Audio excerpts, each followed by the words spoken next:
மனோஜ்குமாரோட கதை ஒண்ணு சொல்றேன். செம்ம இன்ட்ரஸ்டிங்கான கதை. அவர் டெல்லி கிரிக்கெட்டர் தான். 10,000க்கு மேல அடிச்சிருக்கிறாரு. ஆ 1989 இந்தியாவுக்கு டெபியூட் பண்ணியிருக்காரு. ஒரு சில ஆட்டங்கள் தான் ஆடியிருக்கிறாரு. அவரு 10,000 அடிச்சு ஆவரேஜ் எவ்வளவுங்கிறீங்க? 69.46 அவரோட பேட்டிங் ஆவரேஜ். இப்பலாம் 60, 50 ஆவரேஜ் வச்சிருந்தாவே பெரிய பிளேயருங்கிறோம். 10,000 அடிச்சு 67.46 ஆவரேஜ்னா எவ்வளவு பெரிய பிளேயரா இருந்திருப்பாரு. இந்தியாவுக்கு பெருசா காலப்லாம் ஒண்ணும் வரல. ரஞ்சியுமே பெருசா டெல்லி அந்த டைம்ல பெருசா ஜெயிக்கல. அவர் வந்து மேட்ச் பிக்சிங் அலிகேஷன்ல மாட்டிட்டு 15 வருஷம் கேரியர் போயிருச்சு. அது கோர்ட் வந்து 2015க்கு அப்புறம் தான் வந்து அவருக்கு வந்து ரிலீவல் குடுத்து, அப்புறமேட்டு தான் கோச்சிங் ஸ்டின்ட்ஸ் ஆரம்பிச்சிருக்காரு. ஜம்மு அண்ட் காஷ்மீர் போய் கோச் பண்ணி, அதாவது ஸ்டார் கல்ச்சர் நம்ம ஊர்ல எப்படி ஸ்டார் கல்ச்சர் இருக்குது, நம்ம ஐபிஎல் டீம்ல எப்படி இருக்கு, இந்தியா டீம்ல எப்படி இருக்கு, கம்பீர் வந்ததுக்கு அப்புறம் ஸ்டார் கல்ச்சர் ஒழிக்கிறங்கிற மாரி, அத விதை போட்டு ஆரம்பிச்சது வந்து மனோஜ்குமார் தான். இல்ல ஜம்மு அண்ட் காஷ்மீரோட கேப்டன் வந்து 25 வருஷமா அந்த டீமுக்கு பேட்டிங் ஆடி 10,000 இன்னைக்கு தான் கடந்திருக்கிறாரு. அது எப்படி ஒரு கப்பு 42 வயசு அவருக்கு. 25 வருஷம் எக்ஸ்பீரியன்ஸ்.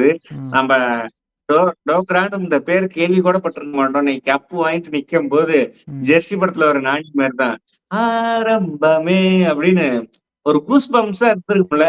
ஒரு டீம் வந்து இதுக்கு முன்னாடி கப்பே அடிச்சது கிடையாது. ஒரு பயங்கரமா போர் நடக்கிற கலவர பூமி நீங்க சொல்ற மாரி. என்னைக்கு என்ன ஆகும்னு யாருக்குமே தெரியாது. எவன்டா என்னைக்கு தலைமையில பாம்பு போட போறான்னு யாருக்குமே தெரியாது.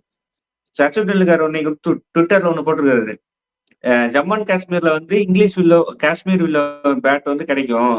எல்லாருமே அந்த பேட் வந்து பயன்படுத்தி எத்தனை சூப்பர் ஸ்டார் உருவாக்கி இருக்கிறாங்க. இன்னைக்கு அந்த டீமே ஒரு சூப்பர் ஸ்டாரா வளர்ந்திருக்கு அப்படின்னு சொல்லிட்டு அந்த ட்வீட்டை பார்க்கும்போது ரொம்ப ஒரு ஆச்சரியமா இருந்துச்சு.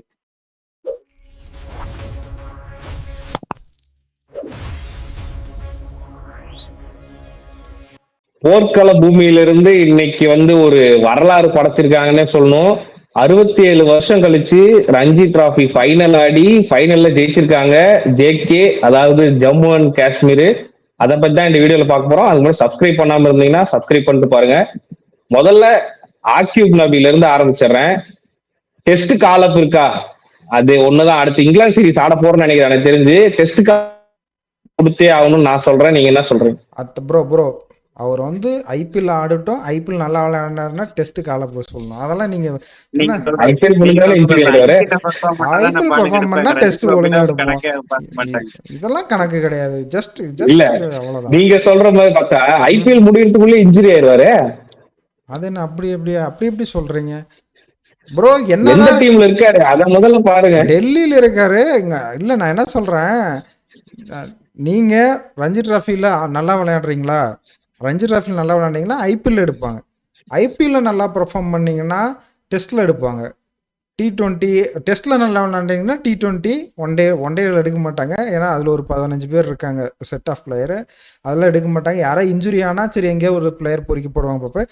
இது வெறும் கண் துடைப்புக்கு நடக்கிற ஒரு டோர்னமெண்ட் இது. அதனால இது நீ சொல்ற மாதிரி ஜம்மு அண்ட் காஷ்மீர்ல ஒரு 67 வருஷம் கழிச்சு இப்படி ஒரு பிளேயர்னு சொல்ல மாட்டாங்க, டீமே நல்லா பெர்ஃபார்ம் பண்ணிருக்கு. அக்கூப் நபி தான் வந்து நமக்கு ஃபேமஸ் ஆன ஆல்ரவுண்டர். இந்த நான் ஏதோ ஹைலைட்ஸ் பாத்துட்டு இருந்தேன் இன்னைக்கு, ஏதோ பழசு இந்த மேட்ச் ஜெயிச்சது அப்புறம் ஸ்மாட்ல கடைசி 2 ஓவர் வந்து 6 அடிக்கிறான். ஃபர்ஸ்ட் வந்த பாலே 6, அதுவும் ஸ்வீப் ஷாட் ஆடி 6 அடிக்கிறான். பயங்கரமா ஆடிட்டு இருந்தாரு. அதனால செம ஆல்ரவுண்டர், டெஸ்ட்டுக்கு ரெடி ஆயிட்டாரு.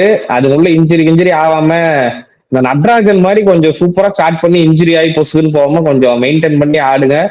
ஏன்னா டெஸ்ட்ல இப்போ வந்து பவுலிங் வந்து கொஞ்சம் பற்றாக்குறையா இருக்குது. ஆகாஷ் தீப் எல்லாம் போட்டு ஆடிட்டு இருக்கிறீங்க, மனசே வலிக்குது. சரி, ஒரு இடம் இருக்கு, கண்டிப்பா இருக்கு. நியூசிலாந்து சீரிஸ் கால் அப் பண்றாங்க. அதுக்கு முன்னாடி ஜம்மு அண்ட் காஷ்மீரோட கோச் மனோஜ்குமாரோட கதை ஒண்ணு சொல்றேன். செம்ம இன்ட்ரஸ்டிங்கான கதை. அவர் டெல்லி கிரிக்கெட்டர் தான். 10,000க்கு மேல அடிச்சிருக்கிறாரு. 1989 இந்தியாவுக்கு டெபியூட் பண்ணியிருக்காரு. ஒரு சில ஆட்டங்கள் தான் ஆடி இருக்கிறாரு. அவரு 10,000 அடிச்சு ஆவரேஜ் எவ்வளவுங்கிறீங்க? 69.46 அவரோட பேட்டிங் ஆவரேஜ். இப்பெல்லாம் 60, 50 ஆவரேஜ் வச்சிருந்தாவே பெரிய பிளேயருங்கிறோம். 10,000 அடிச்சு 67.46 ஆவரேஜ்னா எவ்வளவு பெரிய பிளேயரா இருந்திருப்பாரு. இந்தியாவுக்கு பெருசா காலப்லாம் ஒண்ணும் வரல. ரஞ்சியுமே பெருசா டெல்லி அந்த டைம்ல பெருசா ஜெயிக்கல. அவர் வந்து மேட்ச் பிக்சிங் அலிகேஷன்ல மாட்டிட்டு 15 வருஷம் கேரியர் போயிருச்சு. அது கோர்ட் வந்து 2015க்கு அப்புறம் தான் வந்து அவருக்கு வந்து ரிலீவல் கொடுத்து, அப்புறமேட்டு தான் கோச்சிங் ஸ்டின்ட்ஸ் ஆரம்பிச்சிருக்காரு. ஜம்மு அண்ட் காஷ்மீர் போய் கோச் பண்ணி, அதாவது ஸ்டார் கல்ச்சர் நம்ம ஊர்ல எப்படி ஸ்டார் கல்ச்சர் இருக்குது, நம்ம ஐபிஎல் டீம்ல எப்படி இருக்கு, இந்தியா டீம்ல எப்படி இருக்கு, கம்பீர் வந்ததுக்கு அப்புறம் ஸ்டார் கல்ச்சர் ஒழிக்கிறங்கிற மாதிரி அத விதை போட்டு ஆரம்பிச்சது வந்து மனோஜ்குமார் தான். மனோஜ் சர்மா. அவர் வந்து அப்துல் சமாத் டீசன்சி வந்து இந்த பயங்கரமா பில்டப் பண்ணிட்டு கோச் அந்த ட்ரைனிங் வராம இருக்கிறது அது மாதிரி பண்ணிட்டு இருந்தது. அப்துல் சமாத இந்த இதுல இல்ல 2 சீசனுக்கு முன்னாடி டிராப் பண்ணிட்டார். நீ விளையாட வேணாம்ப்பா, நீ உட்காரு அப்படின்னு சொல்லிட்டு உட்கார வச்சிட்டாரு. அப்துல் சமாத் ஜம்மு அண்ட் காஷ்மீர்ல ஒரு சூப்பர் ஸ்டார் கிரிக்கெட்டர். அவரு உட்கார வச்சிட்டாரு. அப்படி பயங்கரமா ஸ்ட்ரிக்டா கொண்டு வந்து இன்னைக்கு வந்து சச்சின் டெண்டுல்கர் இன்னைக்கு ட்விட்டர்ல ஒண்ணு போட்டிருக்காரு. ஜம்மு அண்ட் காஷ்மீர்ல வந்து English willow Kashmir willow bat வந்து கிடைக்கும். எல்லாருமே அந்த பேட் வந்து பயன்படுத்தி எத்தனை சூப்பர் ஸ்டார் உருவாக்கி இருக்கிறாங்க. இன்னைக்கு அந்த டீமே ஒரு சூப்பர் ஸ்டாரா வளர்ந்துருக்கு அப்படின்னு சொல்லிட்டு அந்த ட்வீட்டை பார்க்கும்போது ரொம்ப ஒரு ஆச்சரியமா இருந்துச்சு. ஜம்மு அண்ட் காஷ்மீர் 67 வருஷம் ரஞ்சி ஆரம்பிச்சாயிருக்கு. 67 வருஷமா ஃபைனல் வந்தது இல்ல. ஏன் லீக் மேட்சஸ்ல ஒண்ணு நம்ம பங்களாதேஷ் எப்படி இந்தியா கிட்ட வந்து பங்களாதேஷ் பாருங்க இந்தியா கிட்ட வந்து ஒரு மேட்ச் வச்சுட்டாங்க. 13 வருஷம் முன்னாடி ஒரு மேட்ச் வச்சுட்டாங்க பாருங்க. இந்த போன மாசம் ஒரு மேட்ச் வச்சாங்க. அது மாதிரி பேசுறோம்ல, அது மாதிரிதான் ஜம்மு அண்ட் காஷ்மீர் வந்து டெல்லி கிட்டயோ இல்ல பாம்பே கிட்டயோ இல்ல பெங்கால் கிட்டயோ இல்ல மத்திய பிரதேஷ் கிட்டயோ இல்ல சௌராஷ்டிரா கிட்டயோ ஜெயிச்சா அப்படி பேசிட்டு இருந்தது. இன்னைக்கு வந்து மத்திய பிரதேசம் வந்து போய் ஹோம்ல இந்தூர்ல அடிச்சிருக்காங்க, பெங்கால் வந்து கொல்கத்தால அடிச்சிருக்காங்க, டெல்லியில அடிச்சிருக்காங்க, கர்நாடகாவை ஃபைனல் வந்து கர்நாடகாவில் நடந்துச்சு. அதுவும் எப்படி கர்நாடகா டீம் மயங்க் அகர்வால், கேஎல் ராகுல், பிரசித் கிருஷ்ணா, இந்தியா டீம் முக்கியமான இந்தியன் டீம் பிளேயர்ஸ் எல்லாம் இருக்காங்க. படிக்கல இந்தியா டீம் ஸ்மரன் ரவிச்சந்திரன் இவங்களா இருந்து ஸ்ரேயஸ் கோபால் இவங்களா இருந்தும் அந்த டீமை வந்து பயங்கரமா வந்து விளையாண்டா. உங்கூட்டடி எங்கூட்டடி இல்ல. ஃபர்ஸ்ட் இன்னிங்ஸ்ல 550 ரன் அடிச்சுட்டானுங்க. அவனுங்க 200 300 ரன் பக்கமா ஆல் அவுட் ஆயிட்டாங்க. மறுபடியும் நீ உன்னை வந்து நீ ஃபீல்டிங்ல நின்று சாவு. உனக்கு கொடூரமான சாவு எப்படி இருக்கணும்? உன்னை படுக்க போட்டு கொள்ளுட்டா இல்ல லாரி விட்டு ஏத்தி கொள்ளுட்டா ரோட்ல விட்டு மிதிச்சு கொள்ளுட்டாங்கிற மாதிரி பேட்டிங் ஆடியே கொண்டுட்டானுங்க. பயங்கரமான வின்னு. அக்யூப் நபியோட கதை என்னன்னா, அவர் வந்து ரொம்ப மிடில் கிளாஸ் ஃபேமிலி, ரொம்ப ஏழ்மையான குடும்பத்துல இருந்து வந்து 2018-19 தான் வந்து கிரிக்கெட் விளையாடவே வந்திருக்கிறாரு. அதுக்கு முன்னாடி அவரும் டாக்டர் ஆவரன்னு படிக்க போயிருக்கிறாரு. அவரோட பேஷனு. அவங்க அம்மா வந்து ஒரு இங்கிலீஷ் டீச்சர். அவர் வந்து ஆரம்பிச்சு இப்ப பயங்கரமா ஹார்ட் ஒர்க் பண்ணி இந்த நிலைமையில வந்து இன்னைக்கு வந்து பயங்கரம். இந்த போன சீசன் ரஞ்சி டிராபில நம்ம அக்யூப் நபி பேர் கேள்விப்படல. ஆஸ்டுபேன் ஒரு பவுலர் தான் அந்த டைம்ல வந்து பயங்கரமா பர்ஃபார்ம் பண்ணிட்டு. அக்யூப் நபி ஒரே சீசன் தான் பயங்கரமா 29 வயசு அவருக்கு பயங்கரமா கிரைண்ட் பண்ணி போன சீசன் சுமாரா போட்டிருப்பாரு. அதுக்கு போன சீசன் சுமாரா போட்டிருப்பாரு. இன்னைக்கு வந்து பாருங்க ஒரு சூப்பர் ஸ்டார். நாமளே பேசுறோம் ஒரு இந்திய டீமு காலப் வரணும் அப்படிங்கிற மாதிரி பயங்கரமா பேசியிருக்கோம். பயங்கரமான performance. Abdul Samad all-round performance. பயங்கரமா ரெஸ்பான்சிபிலிட்டிஸ் எடுத்து ஆடி இருக்கிறாரு. 650 ரன் பிளஸ் 60 பக்கமா ஆவரேஜ் வச்சிருக்கிறாரு. பயங்கரமான டீமே. ஜம்மு அண்ட் காஷ்மீர்ல இருந்து இனிமே பயங்கரமான கிரிக்கெட்டர்ஸ் வர போறாங்க பாருங்க. நீங்க அக்யூப் நபி தான் போட்டிருக்காரு விதை அதுக்கு. இல்ல இதுக்கு முன்னாடியே நம்ம உம்ரான் மாலிக் பார்த்திருக்கோம். ஏன்னா உம்ரான் மாலிக்குமே ஜம்மு அண்ட் காஷ்மீர்ல இருந்தா வந்தாரு. ஏன்னா இப்ப ஜம்மு அண்ட் காஷ்மீர் பாத்தீங்கன்னா மேக்ஸிமம் பவுலர்ஸ் பேஸ் பவுலர்ஸ் நிறைய பேர் அங்க இருந்து வராங்க. உம்ரான் மாலிக் இப்போ ஆக்யூப் நபி இந்த மாதிரி நிறைய பேர் வந்திருக்காங்க. ஆனா இப்போ ஆக்யூப் நபி வந்ததுல இருந்து இந்த டீமே கொஞ்சம் செட் ஆகி எல்லா மேட்சும் பர்ஃபார்ம் பண்ணி இது பண்ணியிருந்தாரு. பெருசா உம்ரான் மாலிக் மாதிரி இன்ஜுரி ப்ரோன் இல்லாம நல்லா ஆடிட்டு இருக்காரு. இந்த இதுல பாத்தீங்கன்னா சொன்ன மாதிரி கர்நாடகா டீம்ல கேஎல் ராகுல் கர்நாடக டீமும் சும்மா கிடையாது. இத்தனை ஃபைனல் வந்திருக்காங்கன்னா சூப்பரா விளையாண்டு இருந்தாங்க. கேஎல் ராகுல் எல்லாருமே சூப்பரா விளையாண்டு செஞ்சுரி எல்லாம் முடிச்சுட்டு எல்லாம் வந்தாங்க. கடைசி ஃபைனல் ஆனா சூப்பரா விளையாண்டு கொடுத்துட்டாங்க. சரி இதெல்லாம் இருக்கட்டும்.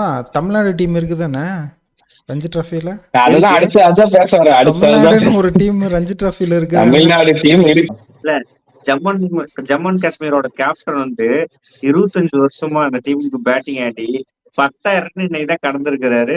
அது எப்படி ஒரு கப்பு. 42 வயசு அவருக்கு. 25 வருஷம் எக்ஸ்பீரியன்ஸ். நம்ம டோக்ரான்னு இந்த பேர் கேள்வி கூட பட்டிருக்க மாட்டோம். நீ கப்பு வாங்கிட்டு நிக்கும் போது ஜெர்சி படத்துல ஒரு நாணி மாதிரி தான் ஆரம்பமே அப்படின்னு ஒரு கூஸ் பம்ஸா இருந்திருக்கும்ல. ஒரு டீம் வந்து இதுக்கு முன்னாடி கப்பு அடிச்சது கிடையாது. ஒரு பயங்கரமா போர் நடக்கிற கலவர பூமி நீங்க சொல்ற மாதிரி. என்னைக்கு என்ன ஆகும்னு யாருக்குமே தெரியாது. எவன்டா என்னைக்கு தலைமையில பாம்பு போட போறான்னு யாருக்குமே தெரியாது. பயங்கரமான இருக்கிறான். நீங்க நம்ம வீட்டுல பக்கத்து வீட்டுல சண்டை போட்டு எதிர்த்து வீட்டுல இன்னொரு சண்டை போட்டாவே நம்மளால நிம்மதியா இருக்க முடியாது. அங்க நமக்கு அடுத்த நாள் உயிருக்கு உத்தரவாதம் இருக்குமாங்கிற மாதிரி இருந்துட்டு அங்க வந்து கிரிக்கெட் கிரவுண்ட் ஃபெசிலிட்டி சரியில்லை, எதுவுமே சரியில்லை. அது மாதிரி ஒரு ஊர் வந்து ஜம்மு அண்ட் காஷ்மீர். இன்னைக்கு நரேந்திர மோடி பாராட்டி இருக்கிறாரு, அமித்ஷா பாராட்டி இருக்கிறாரு, ஜெய்ஷா பாராட்டி இருக்காங்க. யார் யாரெல்லாம் பாராட்டி இருக்காங்க ஜம்மு அண்ட் காஷ்மீர். ஆனா தமிழ்நாடுக்கு லீக் கிரிக்கெட் இருக்கு, டிஎன்பிஎல் இருக்கு, சென்னை சூப்பர் கிங்ஸ் எல்லா பக்கமும் சப்போர்ட் பண்றாங்க. இப்படி சப்போர்ட்டிங் இருந்துமே தமிழ்நாடு கிரிக்கெட் ரொம்ப ரொம்ப ரொம்ப ரொம்ப ஒஸ்டா போயிட்டு இருக்கு. நீங்க சைடு நீங்க விட்டுருங்க, நீங்க வந்து ரஞ்சி விட்டுருங்க, நீங்க டெஸ்ட் கிரிக்கெட் ஆடுறீங்க. சைடு முஸ்டாக்லையும் நீங்க உள்ள ஒழுங்கா பெர்ஃபார்ம் பண்ணல, விஜய் கசாரிலையும் ஒழுங்கா பெர்ஃபார்ம் பண்ணல. ஒஸ்ட்னா ஒஸ்ட். இத ஒரு ஸ்டாட்ஸ் என்னன்னா, ஒரு மேட்ச்ல ஆடின பிளேயர் அடுத்த மேட்ச்ல திருப்பி ஆடவே இல்லையா. 3 சேஞ்சு 4 சேஞ்சு பண்ணிட்டே இருந்தாங்க நம்ம தமிழ்நாட்டுல. ப்ராமினென்ட்டா தமிழ்நாடு கிரிக்கெட்ல பெருசா ஆடுறது இந்த சாய் கிஷோர் அஸ்வினே அதை சொல்லியிருந்தாரு. நானே இதெல்லாம் சொல்லக்கூடாது, உள்ளே பெருசா நடக்குதுன்னுலாம் சொல்லியிருந்தாரு. இப்போ அவரு நினைச்சாலும் ஒன்றும் பண்ண முடியாதுங்கிறப்ப நாம மட்டும் பேசி என்ன பண்ண முடியும்? ஏன்னா ஒரு சூப்பர் ஸ்டார் பிளேயர் இந்தியா தமிழ்நாட்டுல இருந்து போன ஒரு சூப்பர் ஸ்டார் பிளேயராலேயே அந்த மாதிரி திரும்பியும் என்னால என்ன பண்ண முடியும்னு அவர் மைக்ல சொல்லும் போது நம்மளால என்ன பண்ண முடியும்? ஒன்றும் பண்ண முடியாது. இல்ல நீங்க இந்த விஷயத்த அப்படி கடந்து போக முடியாது. ஜம்மு அண்ட் காஷ்மீர் கிரவுண்ட் இருக்கா? இல்ல. ஏதாவது ஒரு ஊர்ல எங்கேயாவது ஒரு காலேஜ் கிரவுண்ட் இருக்கா, விளையாடுவாங்க. நமக்கு அப்படி கிடையாது. சேலம்ல ஒரு கிரிக்கெட் ஸ்டேடியம் இருக்கு, நீ சொல்றது கோயம்புத்தூர்ல ஒண்ணு இருக்கு, எல்லாம் மதுரையில சொல்றது ஒண்ணு இருக்கு, கரெக்ட். திருநெல்வேலியில ஒண்ணு இருக்கு. அங்க ஜம்மு அண்ட் காஷ்மீர்ல பாத்துட்டீங்கன்னா எவன் நல்லா விளையாடுறானோ அவனை தான் எடுப்பாங்க. எந்த புள்ள எங்க போனாலும் படிச்சுக்கும், லைட் இல்லைனாலும் படிச்சுக்கும், சும்மா தெரு லைட்ல உட்காந்தாலும் படிச்சுக்கும். இங்க இருக்கிறது அப்படி கிடையாது. யாரு விளையாடணுங்கிறதே திறமை வச்சு எடுக்கிறது இல்லையே. பாலிடிக்ஸ்னு சொல்லலாம். பாலிடிக்ஸ் நம்ம போனா மண்டேல ஒரு அடி போட்டுருவாங்க. இருந்தாலும் இப்போ தமிழ்நாடு வந்து அந்த சாய் கிஷோர் இதுல ஃபைனல் தோத்தல இருந்து கேப்டன் தோத்தல இருந்துமே இப்போ கொஞ்சம் ரீபில்ட் பண்ணிட்டு இருக்காங்க. அண்டர் 23 எல்லாம் ஏதோ ஜெயிச்சுட்டு வந்திருக்காங்கன்னு நினைக்கிறேன் யூபிக்கு அகேன்ஸ்டா. பொறுத்திருந்து பார்ப்போம். இந்த வீடியோ இதோட முடிச்சுக்கலாம். Congratulation to JK team. இந்த வீடியோ இதோட முடிச்சுட்டு சப்ஸ்கிரைப் பண்ண பார்த்தீங்கன்னா சப்ஸ்கிரைப் பண்ணிக்கோங்க. அடுத்த வீடியோல சந்திக்கிறோம்.